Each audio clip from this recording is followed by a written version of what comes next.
అందరికీ నమస్కారం. నేను ఈ టైంకి ఆల్మోస్ట్ 11:45 అవుతుంది టైము. నేను ఈ టైంకి లైవ్కి రావడానికి కారణం ఏంటంటే, శ్రీకాళహస్తిలో జన సైనికుడు, చాలా కష్టపడినవాడు. ఈరోజు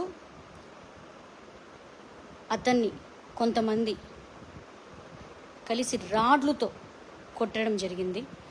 దాని మీద కంప్లైంట్ చేయడానికి శ్రీకాళహస్తి 2 టౌన్ పోలీస్ స్టేషన్కి జన సైనికుడు వెళితే, అక్కడ శ్రీకాళహస్తి డిఎస్పి, ఆయన డిఎస్పి నేమ్ ఒకసారి చెప్పమనండి. శ్రీకాళహస్తి డిఎస్పి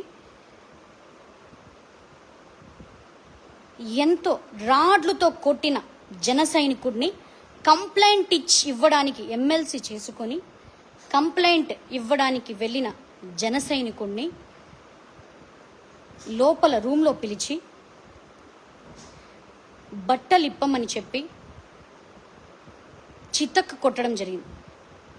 ఒక డిఎస్పి స్థాయి వ్యక్తి 2 టౌన్ పోలీస్ స్టేషన్కి కంప్లైంట్ ఇవ్వడానికి వెళ్తే న్యాయం కోసం బట్టలిప్పేదీసి గుడ్డలిప్పమని చెప్పి బూతులు మాట్లాడి, ఒక ఎస్సీ జన సైనికుడు, ఎస్సీ కష్టపడిన నా తమ్ముడిని లోపలికి పిలిచి మరి కంప్లైంట్ తీసుకోకుండా ఎవరైతే కొట్టారో వాళ్ళ పక్క నిలబడుతూ, నేను ఎందుకంటే లైవ్కి వచ్చి చెప్తున్నాను, ఇది ఒకసారి కాదు. శ్రీకాళహస్తిలో మన ప్రభుత్వం వచ్చాక ఇలా చెప్పడానికి కారణం ఏంటంటే, ఇతను వైసీపీ కోవర్ట్.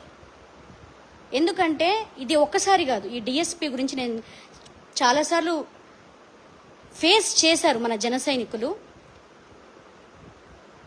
రేపు పొద్దున 9 గంటలకి 10 గంటలకి, మోస్ట్లీ వాళ్ళ టైంకి రారు కాబట్టి 10 గంటలకి జన సైనికులతో, వీర మహిళలతో, నాయకులతో నేను 2 టౌన్ పోలీస్ స్టేషన్కి వెళ్తున్నాను. కంప్లైంట్ ఇవ్వడానికి వెళ్ళిన మన జన సైనికుడిని కొట్టిన డిఎస్పి నరసింహారావుతో నేను మాట్లాడుతున్నాను. పద్ధతిగా నన్ను కొట్టారు అని చెప్పడానికి, కంప్లైంట్ ఇవ్వడానికి వెళ్ళిన అతన్ని జనసేన అని తెలుసుకొని, ఈమె వినుత పక్కనుంటాడంట, వినుతకి పక్కనే ఉంటాడంట అని అడిగి మరి పక్కన వాళ్ళకి చెప్పి, కానిస్టేబుల్స్కి, సిఐకి చెప్పి ఇంకా కొట్టి,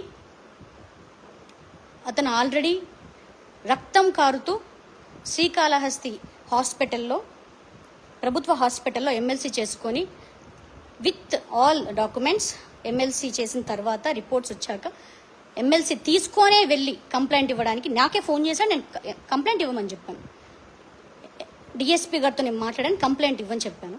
అక్కడికి వెళ్ళాక మన జనసేన నాయకులనంతా బయటికి పంపించి, డిఎస్పీ గారు బయటికి పంపించి కేవలం అతన్ని మాత్రం పెట్టుకొని, కొట్టిన వాడిని ఏమీ అనకుండా ఊరికే బెదిరించి 2 దెబ్బలేసి, మనవాడిని మాత్రం, మనవాడి తమ్ముడు కూడా అతనికి సపోర్ట్గా వెళ్ళాడు, వాడిని కూడా లాక్ చేసి, చదువుకుంటున్న పిల్లోడు, ఎంబీఏ చేస్తున్న పిల్లోడు, ఆ పిల్లోని కూడా లాక్ చేసి లోపల పెట్టుకొని షర్ట్ ఇవ్వమని చెప్పి, ఇంకా చెప్పకూడదు మీకు, మీ అమ్మ వీడియో ఏదన్నా ఉంటే, మీ అమ్మ ఫోటో ఉంటే పెట్టురా స్టేటస్లు, నేను చూస్తాను, మీ అమ్మ ఫోటో ఉంటే నాకు పెట్టు, నేను చూస్తాను, బట్టలు లేకుండా మీ అమ్మ ఫోటో ఉంటే ఏదైనా పెట్టు అని చెప్పాడంట. ఒక డిఎస్పీ స్థాయి వ్యక్తి. నేను ఒకటే అడుగుతున్నాను, వైసీపీ కోవట్టా? ఆ నరసింహారావు అతను వైసీపీ కోవట్టా? నేను జనసైనికులకు ఒకటే పిలిపిస్తున్నాను, ఇది పలు మార్లు జరిగింది. ఈ కూటమి ప్రభుత్వంలో ఇటువంటివి సహించేది లేదు.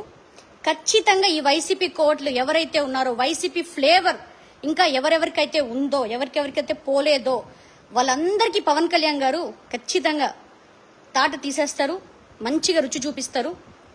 చంద్రబాబు నాయుడు గారు అస్సలు ఊరుకోరు, కూటమి ప్రభుత్వం అస్సలు ఒప్పుకోదు.